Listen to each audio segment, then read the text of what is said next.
प्रणाम प्रभु जी। हाँ जी, प्रणाम, बोलिए। प्रभु जी, आपने एक आज्ञा दी थी हम सबको 100 लोगों से प्रश्न पूछने की। हुँ, हुँ। प्रभु जी, इसमें बहुत ही अद्भुत एक्सपीरियंस हो रहे हैं और जैसा दीदी ने अभी प्रश्न पूछा और जो आपने अभी रिप्लाई किया वो भी अब सिर्फ़ शब्द नहीं है, वो अब अनुभव बन गया है कि सच में मतलब हर कदम पे ये अनुभूति हो रही है कि हम कितने परम भाग्यशाली हैं कि हमको प्रकट भगवान भी मिले, उनका सानिध्य भी मिला, उनकी दिव्य लीलाओं का दर्शन भी मिल रहा है, सत्पुरुष का सानिध्य मिल रहा है। तो ये तो एक बात है प्रभु जी, पर एक बात और भी है कि इसमें बहुत सारे अनुभव ही हो रहे हैं। कहीं पे बहुत सम्मान दिया जा रहा है कि अरे! आपने इतनी अच्छी बात पूछी, हमें तो पता भी नहीं था। तो ये तो आप तो इन प्रश्नों के माध्यम से हमारा ही भला करके जा रहे हो। कहीं पर ऐसा भी रिस्पॉन्स मिला। कहीं पर जैसे ही पूछा कि क्या मैं आपका 2 मिनट का समय ले सकती हूँ? तो भगा दिया गया, है ना? तो और कहीं पर प्रश्न पूछते-पूछते लोग रिप्लाई करते-करते लोगों की आँखों में आँसू आ गए। 1-2 लेडीज़ तो रो ही पड़े और हमें उनको गले लगा के चुप कराना पड़ा। तो ये विभिन्न प्रकार के अनुभव इस आपकी आज्ञा में समाहित हैं। तो प्रभु जी प्रश्न आपने बोला कि कोई प्रश्न, तो प्रश्न इसमें ये है प्रभु जी कि कहीं पे सम्मान मिला और कहीं पर अपमान भी मिला। तो उस अपमान का बुरा नहीं लगा। तो यहाँ पे प्रश्न ये है कि क्योंकि मेरा दिमाग पहले से ही इसके लिए प्री डिसाइडेड था, प्री कंडीशन्ड था कि अरे इस कार्य को करने निकलेंगे तो अपमान भी आएगा और सब कुछ आएगा तो सहन कर लेना है। तो वहाँ पर हम होशपूर्वक थे, उसको सह लेने के लिए, क्या इसलिए हमें उसका असर नहीं पड़ा? ये हमारा प्रश्न रहेगा इसमें। बराबर है, ऐसा ही है। तो हर पल हमें होशपूर्वक रहना है और ये देखना है कि ये सारे रिलेटिव हैं। ये कोई भी जो है ना, हम पे इल्ज़ाम लगा सकते हैं बिना वजह का। ये सारे हमारे सगे-संबंधी हैं, ये समाज वाले लोग हैं। इसमें से कोई भी हमारा अपमान करेगा, सबके सामने करेगा। ये सारे सगे-संबंधी हैं, उनको हमने जीवन भर झुक के प्रणाम किया है और हमने हमेशा उनकी मदद की है, रिस्पेक्ट की है। लेकिन मौका पाते ही वो सारे स्वार्थी बन सकते हैं। ये सारा प्रिपेयर करके ही जाना है। इस पृथ्वी पे आना है ना, तो सारा प्रिपेयर करके ही आओ कि ये पृथ्वी पर ऐसा-ऐसा होने वाला है। आप समझे? तब जाके मान-अपमान छुएगा नहीं। ये वो ट्रेनिंग है जो छोटे स्केल पे आपको दी जा रही है। आप समझे? यहाँ पर लोग ऐसे ही हैं, गाली देने की तैयारी में हैं। तो सुन लेना, भीतर परमाणु भी हिलेगा नहीं, क्योंकि ये चीज़ ही ऐसी है। आप जाते हो ना, रोड भरा है कीचड़ से और सोसाइटी ने एक दिन डिक्लेयर किया कि इस रविवार को सब लोग अपने-अपने घर से निकलेंगे और झाड़ू लगाएँगे, कचरा साफ करेंगे और कीचड़ है वो भी साफ करेंगे, जो भी है। तो आप प्रिपेयर हो ना कि कीचड़ साफ करते वक़्त आपको कुछ न कुछ छींटे उड़ेंगे, आप मैले हो सकते हो। तो फिर क्या करते हो? परेशान होते हो। रोड पे जाते नहीं, हो और किसी ने अचानक कीचड़ उछाल दिया, उस टाइम आप प्रिपेयर नहीं होते हो, तो आप उसको सामने गाली देते हो, झगड़ा करते हो। लेकिन यहाँ पर तो आपने प्रिपेयर किया ना कि इस गली को साफ करना है, मोहल्ले को साफ करना है, तो कीचड़ तो थोड़ा बहुत उड़ेगा ही, उसमें क्या है? यहाँ पर आप प्रिपेयर हो, तो सारा खेल माइंड का है, याद रखना। वो माइंडसेट जो है ना, वो बदलना है और वही कार्य जो है स्मॉल स्केल पर हो रहा है, लेकिन इसका एक्सपीरियंस लेना ज़रूरी है।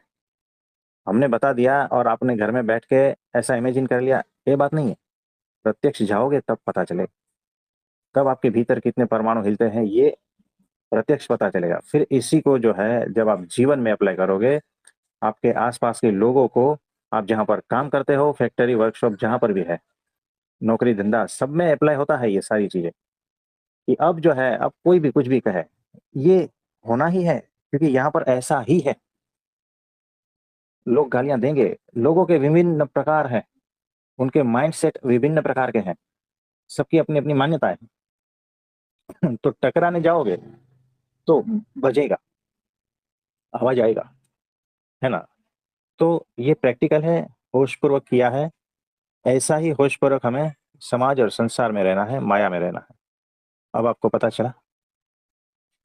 हाँ जी प्रभु जी, बहुत सुंदर तरीके से हम यही चिंतन कर रहे थे, जब हमने वो दोनों ही चीज़ें एक्सपीरियंस की, कि एक जगह पे बहुत सम्मान मिला और कहीं पे लोगों ने सिर्फ़ फ़ॉर्मेलिटी में रिप्लाई किया, कहीं पे लोगों ने अपनी दुकान पे हम मोस्टली शॉपकीपर्स के पास ही जा रहे हैं ताकि हम अनजान लोगों से तुरंत एक्सपीरियंस ले सकें क्योंकि पहचान वालों के पास जाके वो तो थोड़ी शर्म करके बिठा भी लेंगे ना, तो फिर हम रियल एक्सपीरियंस कैसे लेंगे? तो इसलिए हम मोस्टली शॉप्स वगैरह पे जाते हैं और उनसे बोलते हैं कि हमारे कुछ प्रश्न हैं, हमें सिर्फ़ 2 ही मिनट का समय चाहिए। तो कई लोग तो खड़ा करके जवाब दे भी देते हैं, पर कई लोग तो एकदम कि टाइम नहीं है, हमें नहीं रिप्लाई करना, आप जाओ यहाँ से। इस तरह से जब आप जवाब मिलता है तो हम मुस्कुराते हुए दुकान से निकलते हैं कि वाह प्रभु जी! क्या आपने टेस्ट पेपर दिया, मतलब क्या आज्ञा दी है आपने, आनंद ही आ रहा है आपकी इस आज्ञा के पालन में। फिर हमने यही विचार किया कि कहीं ऐसा तो नहीं कि मैं प्रिपेयर्ड हूँ इस चीज़ के लिए कि ये सी चीज़ें मेरे साथ होने ही वाली हैं। तो मुझे इन चीज़ों का बुरा नहीं लग रहा, पर अगर मैं इसके लिए प्रिपेयर नहीं होती और अचानक से किसी ने मुझे ये धक्का दिया होता कि जाओ यहाँ से, हमें नहीं जवाब देना, तो शायद मुझे बुरा लग जाता। तो फिर आपका वही शब्द याद आया, होशपूर्वक रहना, और ये समझ आया कि क्यों आप हम लोगों को इतना ज़ोर देते हैं कि होश में जियो, होश में जियो। तो फिर एक बार यही साबित हुआ कि हर एक वचन आपका सत्य है प्रभु जी, बहुत तो सत्य है। ये प्रैक्टिकल कार्यशाला है। यहाँ पर सारा कुछ प्रैक्टिकली होता है। कोई थियरी, सिर्फ थियरी नहीं है ना? यहाँ थियरी के साथ में प्रैक्टिकल है। तो जिस तरह से हमने आज्ञा दी है आपको, उसी तरह से परब्रह्म परमेश्वर, उनकी आज्ञा से भक्त, अक्षर मुक्त वगैरह सब पृथ्वी पे आते हैं, इसी तरह से ही, और इसी तरह से ही जीते हैं, अलिप्त होकर। उसका ध्यान पृथ्वी पर जो लोग हैं, जो जीव है, उस पर थोड़ी है। उनका ध्यान तो आज्ञा पालन में है। उनका ध्यान परब्रह्म परमात्मा में है, उनके गुरु में है। इसीलिए वो सारा कुछ छू नहीं पाता कि यहाँ कौन से रिलेटिव ने कितना अपान किया, कौन से रिलेटिव ने मेरे पीठ पीछे बातें की, मुझे भला बुरा कहा, मेरे कैरेक्टर पर उंगली उठाई, है ना? जहां पर मैं कार्य करता हूँ, जहां पर मैं नौकरी धंधा जो भी कर रहा हूँ, वहां पर कौन लोग मेरे पीछे षड्यंत्र कर रहे हैं, कौन कपट से कैसे खेल रहा है, अरे कुछ फर्क नहीं पड़ता। एक परमाणु नहीं हिलता। वैसे हो जाना है। छोटे से प्रैक्टिकल में कितना आपकी स्थिति बदल जाएगी, आप ये नहीं समझोगे। जो प्रैक्टिकल में वचनों में है, उसे तुरंत वो स्थिति उपलब्ध हो जाएगी, क्योंकि साथ में शक्ति और कृपा भगवान की काम करती है। आज्ञा में, गुरु की आज्ञा में शक्ति रहती है और कृपा रहती है। ये दोनों चीज से आपके अनंत जन्मों के आवरण हट जाते हैं। अनंत जन्मों का अंधारा, जो अज्ञान है, वो सारा हट जाता है। बाकी दुनिया में कितना भी गुरु कर लो, नहीं हटेगा। भीतर के दोष नहीं हटेंगे, गारंटी। ये ऐसा है। जी, प्रभु जी। प्रभु जी, इसी में हमने कुछ और भी ऑब्ज़र्व किया है, क्या प्रश्न रूप में पूछ सकते हैं? हाँ। तो प्रभु जी, इसमें हमारा एक प्रश्न है जो हम लोगों से पूछते हैं कि अगर अभी भगवान आपको एक मौका दे कि आप अपनी लाइफ को रीस्टार्ट कर सकते हो, दोबारा से शुरू कर सकते हो, तो आप क्या करना चाहोगे? जो जी रहे हो ऐसा ही जीना चाहोगे, जैसा जो भी आप काम कर रहे हो, या कुछ अलग करना चाहोगे? प्रभु जी, 99% लोगों का रिप्लाई है कुछ अलग करना चाहेंगे। तो हाँ। इससे ये तो समझ आ रहा है कि लोग जो जीवन जी रहे हैं उससे बिल्कुल भी संतुष्ट नहीं हैं। हाँ जी। तो ये ऐसा ही होता है। कोई भी यहाँ पर जो है ना, अपना जीवन जीना नहीं चाहता है, कुछ दूसरे का ही जीवन जीना चाहता है। क्योंकि कुछ दूसरे का जीवन अच्छा लगता है, हमें अपना जीवन अच्छा लगता ही नहीं है ना? तो देखो कैसा है कि वो स्टोरी आपने सुनी होगी। एक दिन जो है, महात्मा ने डिक्लेयर किया कि जिसका भी दुख जैसा भी है ना, उसका पोटली बनाओ और इस मंदिर में रख के जाओ, और दूसरे दिन जो है वापस ले जाना। जिसको अच्छा लगता है उसका दुख ले जाना। तो एक भाई था, गरीब था, बोलता है मुझे तो खाने के वांदे हैं, दिन भर मजदूरी करता हूँ, कभी कभी भीख मांगना पड़ता है, शारीरिक इतनी पीड़ा है, पत्नी बच्चों का भी ये प्रॉब्लम है, ये है वो है, बहुत सारा दुखी था। तो बोला ऐसा है। तो उसने भी अपना दुखों का पोटली बनाया और गया मंदिर में। रात को सब, पूरा गांव जो है, मंदिर में अपने अपने पोटली रख के गए। किसी का तो बड़ा बड़ा था, किसी का तो इतना बड़ा था कि 4 कुली करेंगे तो भी, है ना। तो मंदिर तो पूरा पोटलियों से भर गया दुख के। सुबह में सब लोग वापिस आए। बोलता है मैं जो है अभी दूसरे का लेता हूँ, क्योंकि मेरा दुख तो बड़ा है, दूसरे का हो सकता है छोटा है। तो पोटली एक्सचेंज करने लगे। अब डरने भी लगे कि पता नहीं दूसरे की पोटली में क्या निकलेगा, दूसरे का दुख कैसा होगा पता नहीं है। हमें अपना दुख तो पता है, क्योंकि वो फेमिलियर है। अपना दुख जैसा भी है, अपना है ना दुख भी। तो सब ने जो है ऐसा करके अपनी अपनी पोटलियां जो थी ना वही लेके गए। यानी दूसरे का दुख कोई लेना भी नहीं चाहता है। पता नहीं उसमें से कैसा निकलेगा, कौन सा महाभयंकर हो सकता है, हमें पता नहीं ना। तो यहाँ पर ऐसा ही है कि लोग वैसी वैसी जो है अपनी जिंदगी जीना ही नहीं चाहते। दूसरे की जिंदगी आकर्षक लगती है। फिर जब होश में आते हैं ना, तो पता चलता है कि कोई बात नहीं, जैसी है वैसी है, अपनी है, बस ठीक है जी लो, है ना। तो बेहोश लोग जो है ना वो हमेशा अपने को दुखी मानते हैं सबसे ज्यादा। और होश वाले जो है ना, ठीक है कोई बात नहीं, ऐसा करके जी लेते हैं। तो दुखी होकर नहीं जीते, होश वाले जो है ना पसार कर देते हैं। तो ऐसा है। और किसी का कोई प्रश्न है तो बताइए। प्रणाम। मेरा प्रश्न जो सुनीता जी ने पूछा है उसके ऊपर ही है। जैसे हाँ हाँ। उन्होंने बताया कि हमारे गुरु ने आज्ञा दी, इसलिए हम तैयार थे, अपमान भी सहने के लिए, सम्मान भी। तो जो लोग ये बोलते हैं ना कि गुरु हमारे अंदर ही है, अंदर ही है, तो मेरा भी अनुभव है कि हम खुद से कभी नहीं चाहेंगे कि चलो हम 100 लोगों के पास चलते हैं अपमान सहने के लिए, सम्मान सहने के लिए। एक बार सम्मान के लिए तो हम चले जाएंगे, लेकिन खुद से अपमान के लिए कभी नहीं जाएंगे। तो जो लोगों का कहना रहता है हमारे अंदर गुरु है, तो हमारे अंदर का गुरु कभी ये नहीं, इसके लिए तैयार नहीं होगा कि चलो हम अपमान सहने के लिए चलते हैं। तो प्रगट में गुरु की इसलिए जरूरत है कि गुरु हमें आज्ञा देते हैं ऐसा करो, तो उन आज्ञाओं के द्वारा हमारा अहंकार खत्म होता है और हमें पता चलता है। तो यहाँ पर यही पता चलता है कि प्रगट में गुरु की कितनी जरूरत है।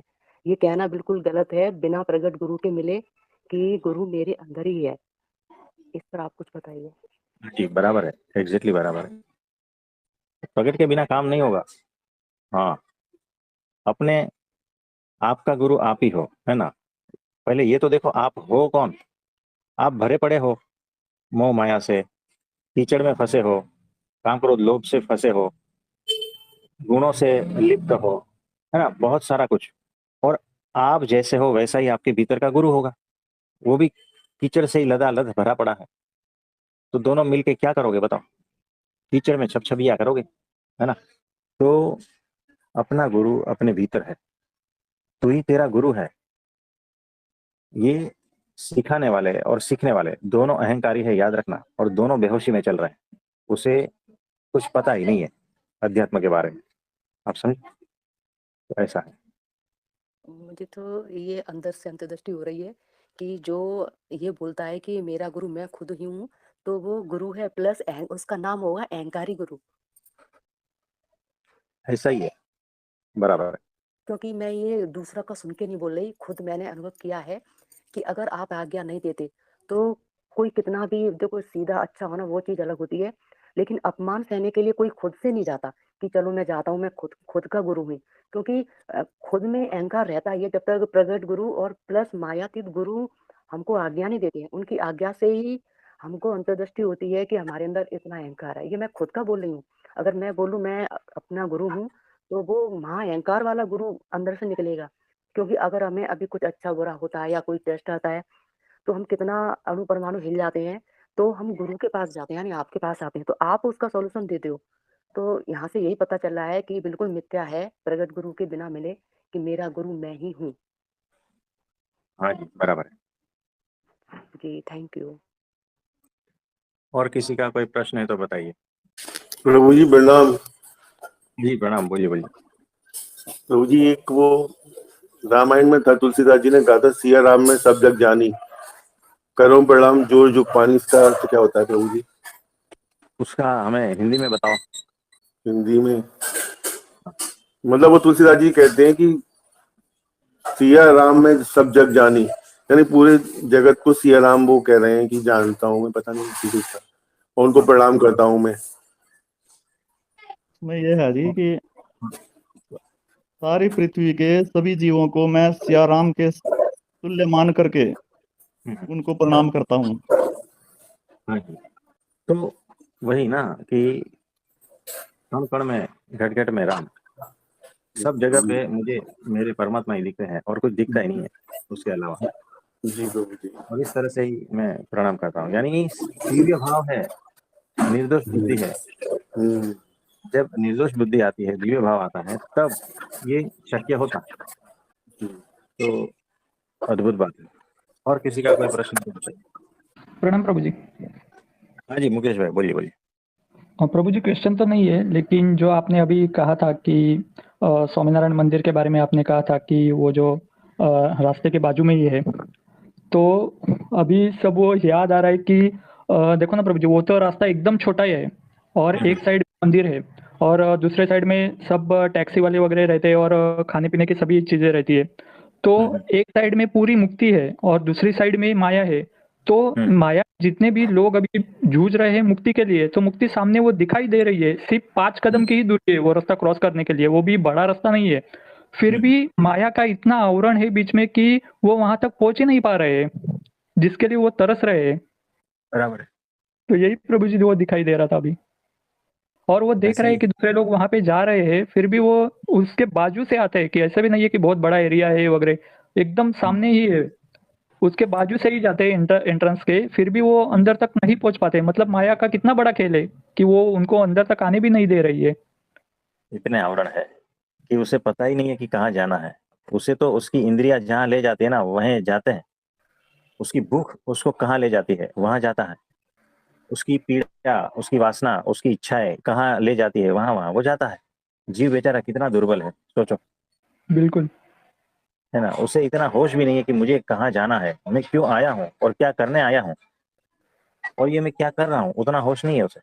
है ना। और उसमें कोई आके पूछता है कि भाई तुम क्यों आए हो और क्या करने के लिए आए हो और तुम क्या कर रहे हो, तो बड़ा गुस्सा आता है कि मैं सब कुछ जानता हूँ और मुझे ये पूछने वाले कौन है ना। जी। और थोड़े बहुत होश में रहते हैं तो वो सोचते हैं कि हाँ बात तो पते की कर रहे हैं, बात तो सही कह रहे हैं। फिर वहां भूल जाता है। फिर और थोड़ा होश में आता है तो फिर वो कहता है कि बात तो सही है, अब मुझे बताओ अब क्या करना है मुझे। ये थोड़ा और होश वाला इंसान है ना। तो जी। ऐसे स्टेप बाय स्टेप अलग अलग प्रकार हैं। तो भांति भांति के लोग मिलेंगे। हाँ, एक स्टेप को क्रॉस करने के लिए हो सकता है 1-2 जन्म लग जाए। है ना। जी। हाँ जी बोलिए। वही प्रभु जी अभी कहने वाला था कि जहाँ जाना है वो तो सामने दिखाई दे रहा है, फिर भी नहीं जा पा रहे हैं, उधर ही अटके हुए हैं। मतलब हाँ। ऐसे कि कभी कभी होता है कि जहाँ पे हमें जाना रहता है तो वो सामने रहता है, फिर भी हम एक दूसरे को पूछते रहते हैं कि ये एड्रेस कहाँ पे है, ये एड्रेस कहाँ पे है। जैसे गूगल भी हमें कभी कभी घुमा देता है, रहता है हाँ। सामने ही एड्रेस। तो वैसे ही प्रभु जी वो अभी दिखाई दे रहा है कि हाँ। कैसे लोग सामने है फिर भी नहीं जा पा रहे और इतना दुख दर्द सहन करते हैं। रास्ते के इस साइड में सिर्फ हाँ। क्रॉस करके वहां पे जाना है, फिर भी नहीं हो पा रहा है। जैसे अभी आपने कहा कि कितने सारे जन्म लगेंगे, तो 5 कदम की दूरी के लिए इतने सारे जन्म काटने हाँ पड़ेंगे। बराबर है। ऐसा ही होता है कि एक को दिख रहा है कण कण में राम, है ना, भगवान दिख रहा है हर कण में, और दूसरे को तो कुछ दिखता ही नहीं है। उसको तो रोटी, कपड़े, मकान यही सब चाहिए, उसमें फंसा पड़ा है। उसको बोलोगे कि भगवान दिखता है तो बोले कौन सा भगवान, भगवान भगवान जैसी कोई चीज नहीं होती है, नहीं तो मैं इतना दुखी क्यों। है ना। एग्जैक्टली प्रभु जी। तो ऐसा ही है, एक को दिख रहा है हर कण में दिख रहा है और दूसरे को बिल्कुल दिख ही नहीं रहा है, यानी कितने पर्दे पड़े हुए हैं। तो होता है ऐसा। प्रभु जी माया का बहुत बड़ा खेल है, बहुत ही बड़ा। और लोग जा रहे तो मतलब किसी के मन में ये भी नहीं आ रहा है कि चलो एक बार देख के आते हैं कि इतने सारे लोग जा रहे हैं तो क्यों जा रहे हैं, देखते हैं एक बार। तो तो देखो, सिद्धि विनायक मंदिर है, जी। मंगलवार को देखना कितनी भीड़ होती है। जी प्रभु जी, देखा है। बहुत भीड़ लगती है, कई किलोमीटर तक, है ना, और डे एंड नाइट चालू रहता है। जी। तो वहां जाता है, वहां से आता है, पाता क्या है, दोष कितने हटे, मंदिर जाके तो आया, बदलाव कितना लाया। तो ये चीज है, परोक्ष के मंदिर में ये फर्क है। परोक्ष के मंदिर में सिर्फ मूर्तियां हैं, सत्पुरुष नहीं है। सिर्फ डेढ़ ढांचा है, जीवन नहीं है। सिर्फ प्रभु जी मन का समाधान है कि जाके आए, आज मंगलवार है तो गणपति बापा के दर्शन करके आए, बस समाधान हो गया, मन का हाँ। समाधान। तो देखो हमने देखा है 40 किलोमीटर तक जाते हैं, 30 किलोमीटर तक जाते हैं, चल के जाते हैं दर्शन के लिए, रात भर चलते हैं, सुबह दर्शन करके वापस आते हैं। ये परोक्ष भगवान के लिए इतना कर रहे हैं, अगर इतना प्रत्यक्ष भगवान के लिए किया होता ना तो चुटकी में तार देते। कुछ समझ में आया? जी प्रभु जी। जी पर ये लीला बहुत बड़ी है, इसमें आएगा भी बहुत थोड़े थोड़े आएंगे नहीं तो सबकी जरूरत है, सबकी जरूरत, परोक्ष की भी जरूरत है, वहां प्रैक्टिस करनी है और फिर थोड़े सेंस में आकर प्रकट में आना, तो सबकी जरूरत है अपने अपने हिसाब से। प्रभु जी और इसमें ये भी है कि जैसे सिद्धिविनायक मंदिर का आपने कहा था, तो इतने 40 किलोमीटर तक लोग चल के जाते हैं या इतनी बड़ी कतार में रहते हैं, तो माइंडसेट ये है कि वहां पे जाने के बाद ही हमारा कुछ तो होगा। वही गणपति का मंदिर बाकी है तो वहां पे नहीं जाएंगे, जाएंगे तो वहां पर ही जाएंगे। हाँ, तो मतलब तो अभी वो भी समझ नहीं पा रहे कि भगवान कैसे है, बाजू में भी हो सकते हैं।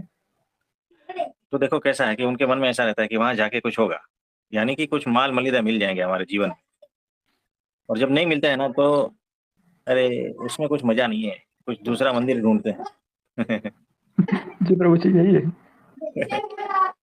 तो चलता है, कोई बात नहीं।